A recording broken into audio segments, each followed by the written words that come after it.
Greetings all! Well, as you know, I have this soft spot for the weird and unusual. Yes, I know IS-3's probably gotten all of the hits, but where else are you going to learn about this? Now, if you are an aficionado of armored vehicles, you might be looking at this, and had you not read the title of the video, you might actually not know what this is, because this is, as I say, rather weird and unusual. Not least also, it's Irish built. And, well, most people wouldn't have followed the exploits of the Irish armoured vehicle industry, unless you decided to look up after the BDX video and see what Timony were up to, but that's another matter. The story behind this vehicle begins in 1940.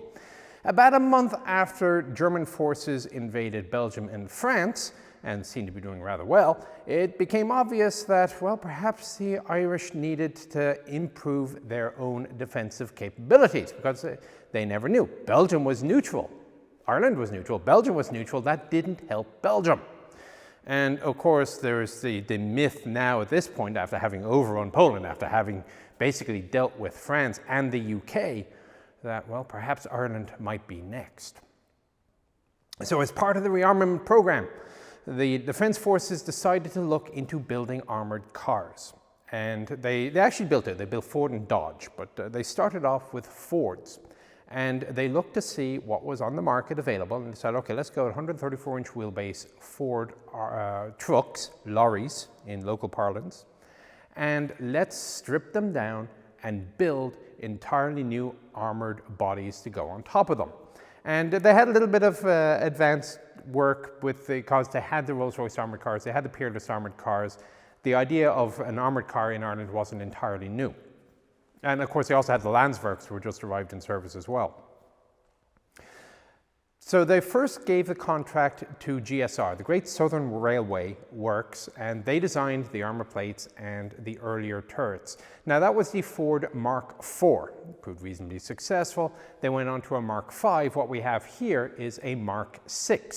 Now the Mark VIs were built either off 134-inch chassis or cut down larger chassis that were sent down to Ford. Ford had a facility in Ireland, cut down to length, and then sent on to Thomas's of Carlow, who apparently are still in business, so I'm told.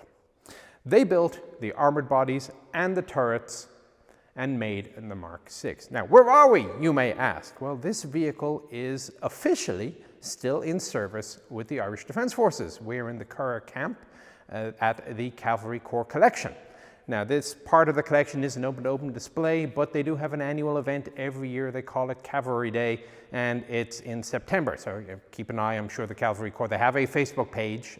We'll put an announcement out when it's going to happen. So in the meantime, in order to see this, if you can't make it to the Curragh, which is about 45 minutes west of Dublin, well, let's have a quick look at this Ford Mark VI. Now, this particular Mark VI was built in 1941, and starting the tour as ever at the front, you'll see it's a front-mounted motor. We'll open up the hood in a moment, or I guess they call it the bonnet around here, I'm not entirely sure. And as you see, we have an armoured louver radiator that can be opened or closed. Now, the hull is made of half-inch steel, but it is mild steel, not armoured. I guess Irish industry at the time had its limitations. Couple of towing hooks at the front. I do note a little hole here for a hand crank, should that be necessary. Your headlights, side markers to make you know that you're not going to hit anything important. And you'll see a wing mirror only on the driver's side. Remember, Ireland drives on the left, like the UK. And we'll talk about it again, the engine, when we open it up. There's a side light under here as well, I notice.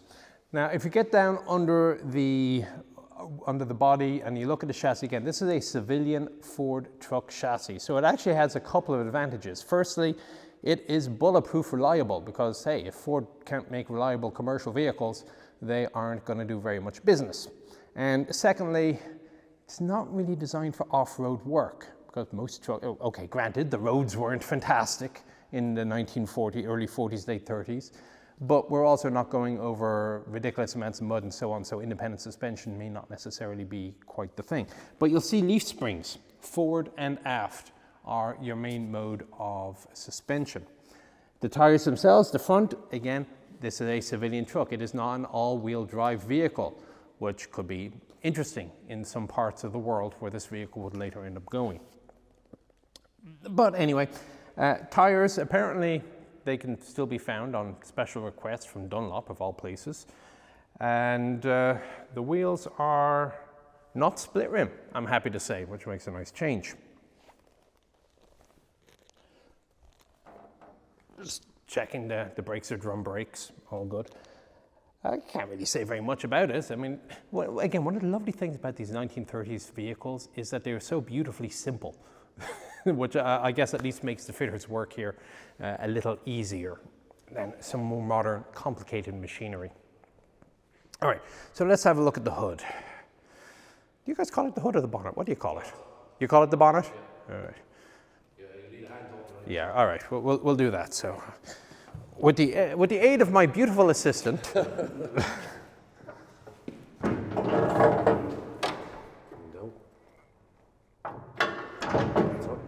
There we go. So underneath we have the Ford Flathead V8 3.6 litre putting out 85 horsepower. Now this is basically the same engine as you'd find in a Universal or Brent Carrier, of which the Irish had over 200 in service. So finding spare parts for this actually was pretty easy, or vice versa, finding spare parts for the Carriers was also easy because again, they're civilian trucks and you were able to keep the thing going. And that's part of also the reason that it's easy enough to keep this going today, because there are so many parts available for Ford Flatheads, especially for the collector's market or the museum circuit, not least in the US.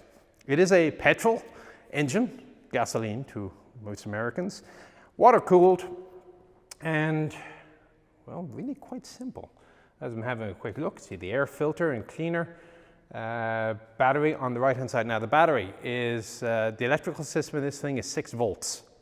And that was to run everything. When they eventually upgraded these things with a spotlight or additional radios for overseas service, that all had to be converted to work off of the 6-volt system. Apparently it caused some difficulty.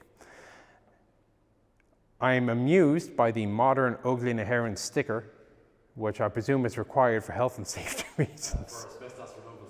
Asbestos removal. This thing had asbestos, so I'm told. I offered to let them come on the screen with me and co-present this, but they got a little bit camera shy. Electrical starter, so the hand crank was possible not just for maintenance, for making sure the oil circulated, but also for starting the engine if you had to. Although apparently it is not a recommended course of action due to the ability for it to kick back and break your wrist. There is a sizable horn, which unfortunately they say is non-functional, but reputedly is, quote, underwhelming, unquote. But again, 1930s engines, if you understand suck, squeeze, bang, blow, you can probably keep this thing going with basic tools. And as I said, it was bulletproof reliable. Choke.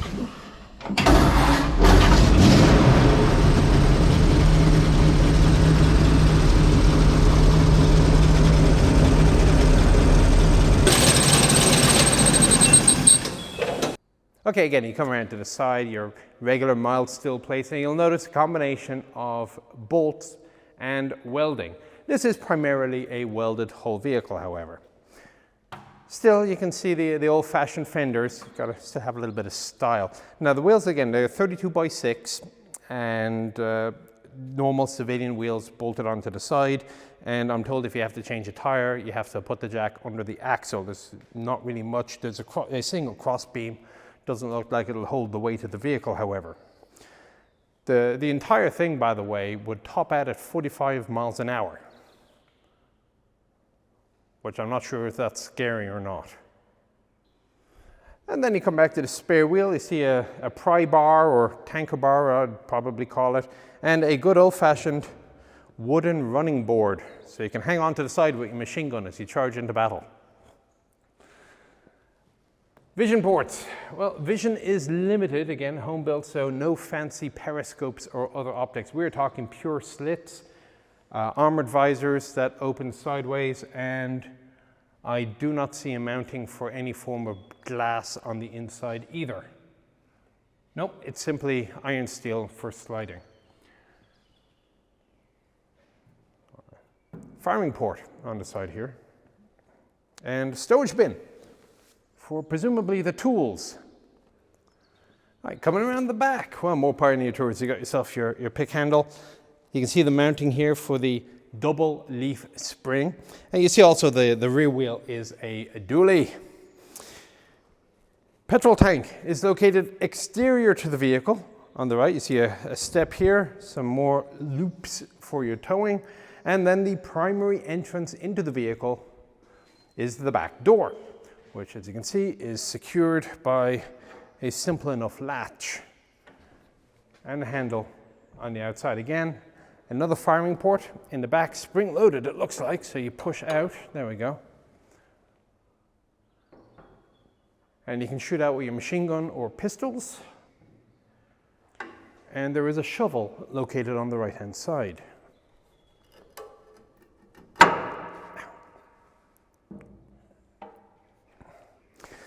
It's all the surfaces that you would stand on other than the running board have stamped patterns to give you just a little bit more grip as you're getting in and out.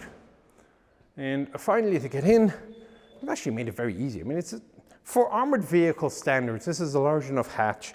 You have a step, you got a handle, and you just swing yourself in.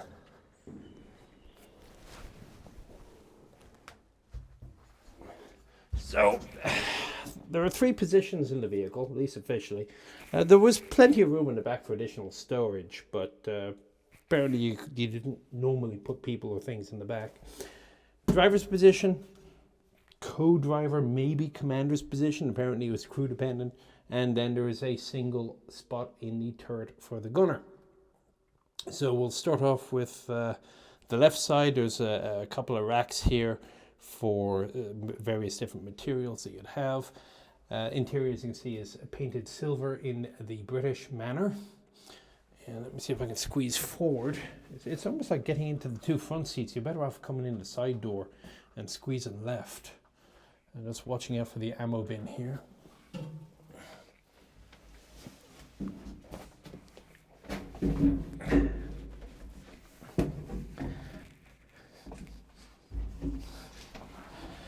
Alright. Of course, Irish people were a bit shorter back then.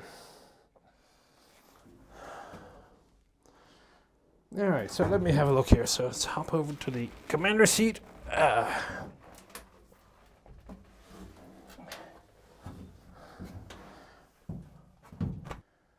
Alright, so coming in, firstly I'm on the left-hand side seat, the commander / co-driver, and well, firstly I have a lot of leg room. I have all the leg room in the world. The downside is I've got nothing to hold on to, nothing to keep me in place as it's bouncing around.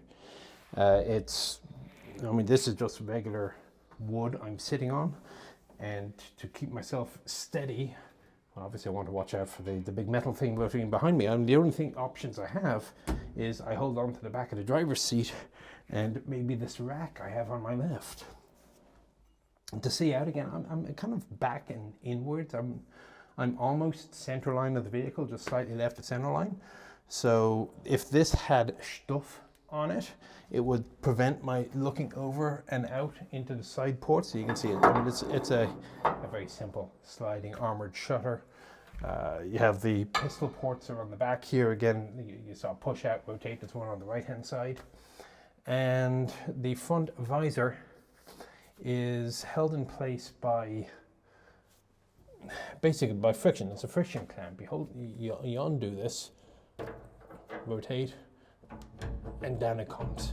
And then whatever level of openness you want, you just set it for that. Well, I'll put it back up. And it actually requires quite a bit of force. There we go. Hopefully that will keep it in place. All right, we're good. But again, so for regular driving, you can open up the entire front visor. There's a little side visor, it looks to be. There we go. 2 on the right-hand side, and the open slit is, I don't know, maybe about 2 centimeters, most of an inch. I'm gonna keep my fingers out of the way. It doesn't fill me with great confidence. To my front, I have the big handle that I'd mentioned for the armored louvers. Curious what happens if I So you lift up and push. Glove compartment, it looks like it was installed, they kept it. And well, that's pretty much it for the driver's the commander's position.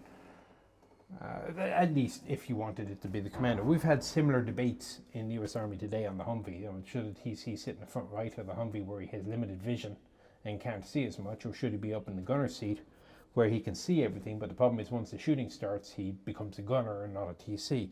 It's an age-old argument. It's going back to World War One. The floor is actually smooth on the front left. Everything beyond this panel here is smooth, and behind me I have that stamped pattern for grip. It looks like a fire extinguisher mount here, but I'll be guessing. Well, I am guessing. And well, that's pretty much it until I hop over to the driver's seat. So let's have a quick gander.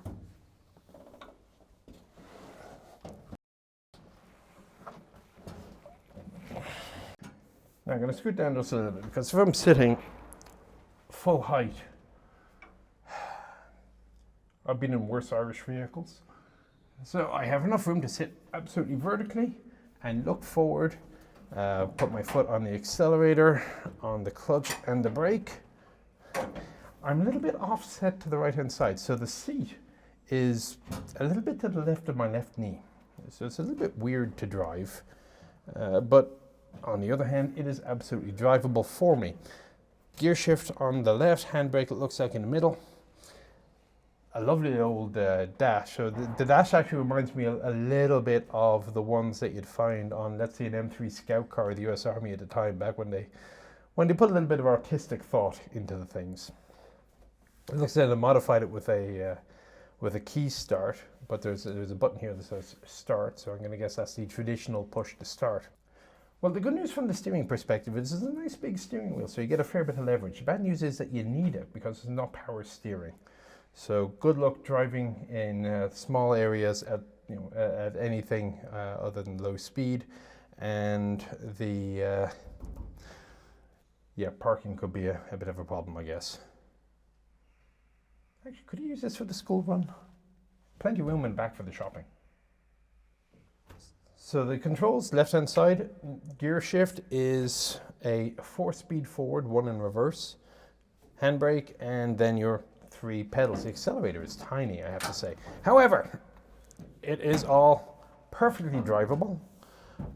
If, as I say, a little bit disconcerting because you're off on the right. Your right arm actually is a little bit limited because the door comes out to, I'd say about here. So this is my range of motion for the right hand. And I am driving just a little bit offset. But, yeah, not too bad. Okay, so that was 2 of the 3. Again, pre-war homemade vehicle, these things are simple. God knows how long it'll take me to do a Bob sample if I can ever find one. Finally, the turret. Now, the turret is basic, shall we say. So as I'm looking around, there is no, it is a manual traverse in the traditional World War I sense, that you are physically holding onto these handles that are strategically located around the side, and you are leveraging this thing around. It's on rollers. There are 1, 2, 3, 4 of these rollers on the inside here. So hopefully the turret is at least moderately balanced, but it doesn't look it immediately because you got the Vickers machine gun to the front and nothing on the back. So that's your first problem. Now there is a turret lock, so what you can do is you can clamp it in place and at least keep it more or less in the right direction. Now there were later ideas of creating a pressure lock that when you held down on this lock, you would keep the gun facing in more or less the same place.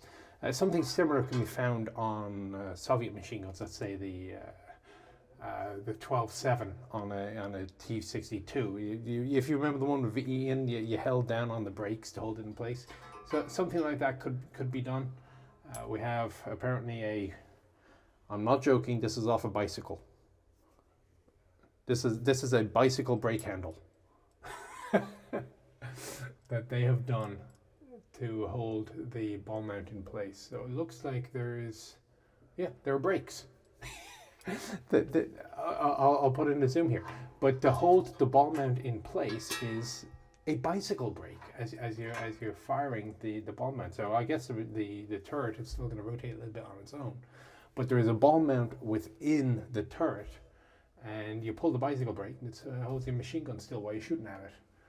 And it also looks like there is a slide in elevation that you can fix the machine gun in elevation as well, as well as in the mount.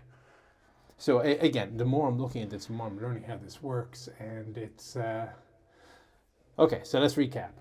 Gross traverse is done by swinging the turret. Minor traverse is done by swinging the ball mount inside. You can then hold the ball mount in place by use of the bicycle brake. And elevation, there's a limited amount in the system, in the pivot point, and then if you want even more elevation, you undo the slide on the side and you get more elevation that way. So there you go. It's not a simple mechanism for the machine gun. Now that said, of course, the Vickers machine gun is heavy, but by God, it was good. So you could do that. There's no lighting in here, by the way. You don't want to overload, I guess, a 6-volt battery. But yeah, a simple turret. Finally, to stick its head out the top, and it's a little bit inconvenient because of the machine gun in the way, but there is a cupola with very simple side sliding doors, if I can get at them. There we go. And although there are...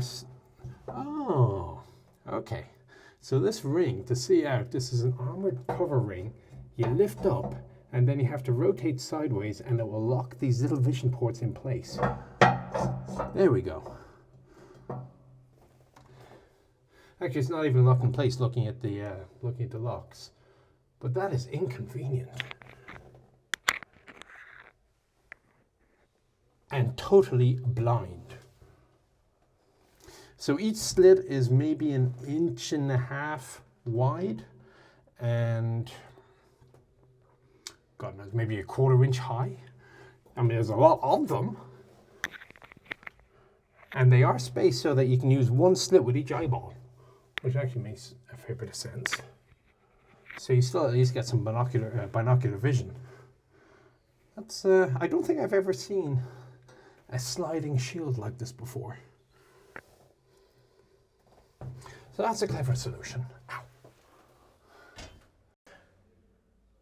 So getting out, I got two choices, of course, head first or feet first. And I can see arguments both ways. Now, I will observe that the door is at a bit of an angle inwards. And of course, it's an unsprung hinge. So as you're opening the door, the hatch is easy enough to open, the latch, but you're pushing up against gravity a little bit as you're swinging it around. So you need a little bit extra force, the thing will slam away. So that said, I think I'm going to go feet first. So, oh bugger, the armored car is on fire.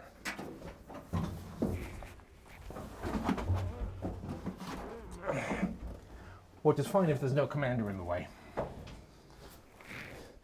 So I'd have to get out of the way, let me out, and then I can get out. But it could be worse. One little item almost missed at the back, your taillight. Okay, so coming past the door of which I have just egressed, the driver's mirror on the side here, okay, whatever. An axe hiding behind the side here. And that is it. So, after building, I think it was about 140 of these things all told. And again, some of the Dodge armored cars look very, very similar, but there's no photographs of those apparently being found. These things stayed in service for about 30 years, being withdrawn in the early 70s. Now, this one you'll see is not painted army green. It is painted white with ONUC on the side, Operation of the United Nations in the Congo. Or it's actually from French, it's Opération des Nations Unies en Congo, something like that. And when the Irish went to the Congo, they brought some of these armored cars with them. Now, some of the armored cars were modified. They took off the turret and they replaced it with a gun shield and a pintle mount for a Bren machine gun. The Bren was then later changed to a Browning 30 cal. The Irish had lots of strange things in the Congo. They even found a couple of M113s, and they put those into service. Now, the moment of fame, shall we say, or glory for this old armoured car. Now remember, the Congo was even worse infrastructure than Ireland of the 1940s, so that's saying something. But they brought these things over there, 5 tons of civilian modified truck on Congo roads. And there were 2 of them at the siege of Jadotville. Now, if you've seen the movie, you don't see the armoured cars because I guess there were too much money to replicate. But if you are a bush nation, shall we say, and you have lots of troops but no armoured vehicles, and the opposition has 2 30-year-old homemade pre-World War II basically armoured vehicles with Vickers machine guns, this is a good armoured car in comparison. And they were critical to the survival of the Irish forces there. They also would have been found seeing service at the Battle of the Tunnel in Elizabethville. However, that was in the 60s, so by the time that happened, they were really not even worth the money to bring home. So there were apparently a couple of Mark VI armoured cars, or the remnants thereof, somewhere in Central Africa. So if you're one of those people that likes to find weird vehicles and restore them, there could be some cheap armoured cars available for you. All right, so that about covers, oh, last thing, the license plate. Most of the Irish Army vehicles, they're Dublin registered, which back in the day was the Z series. And so all the license plates were in the series. So you would refer to a vehicle not by the serial number, but by the license plate number, a little bit like the British do. So that is it for the Ford Mark VI. So again, a thank you to the Irish Defence Forces and the Cavalry Museum for allowing me to crawl over and inside this specimen that they have. Again, it is a complete runner and can be seen at the various parades that they have. Look out for Cav Day. Till then, I hope you found it interesting and informative. I'll talk to you on the next one.